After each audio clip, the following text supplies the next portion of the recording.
শ্রীভূমিতে অভিজাত কাপড়ের দোকানে অগ্নিকাণ্ড। নাহাটা টেক্সটাইল নামে দোকানের 3 তলা থেকে আগুনের সূত্রপাত। মুহূর্তের মধ্যে চারিদিকে ছড়িয়ে পড়ে আগুন। প্রবল ধোঁয়ায় ছেয়ে যায় গোটা এলাকা।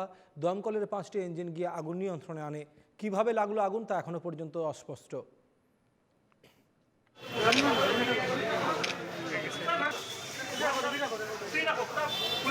আমরা সকালবেলা যখন হঠাৎ করে জানলাম যে খবর পেয়ে দৌড়ে আসলাম, দেখলাম যে আমাদের ওই স্টেশন রোডের নাহাটা টেক্সটাইল, যেটা আমাদের কাপড়ের যে শোরুম, যেটা সেরকম দেখলাম আমরা এসে যে প্রচণ্ড ধোঁয়া।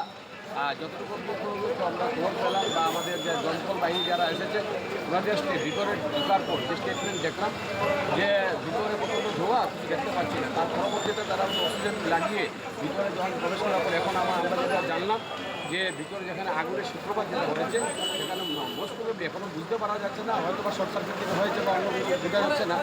যেখানে সূত্রপাত সেখানে আয়ত্তে এসে গেছে, সেখানে কিছু নেই।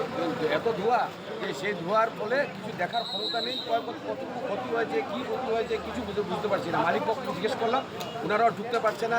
এখানে পুলিশ প্রশাসন যারা আছে ওনারাও ঢুকতে পারছে না, কিছু দেখার ক্ষমতা নেই। শ্বাসশুদ্ধ হয়ে যাচ্ছে, যার জন্য দুজন শুধু আমাদের দমকল বাহিনীর ভাই লাগিয়ে মাস্ক লাগিয়ে ঢুকেছে।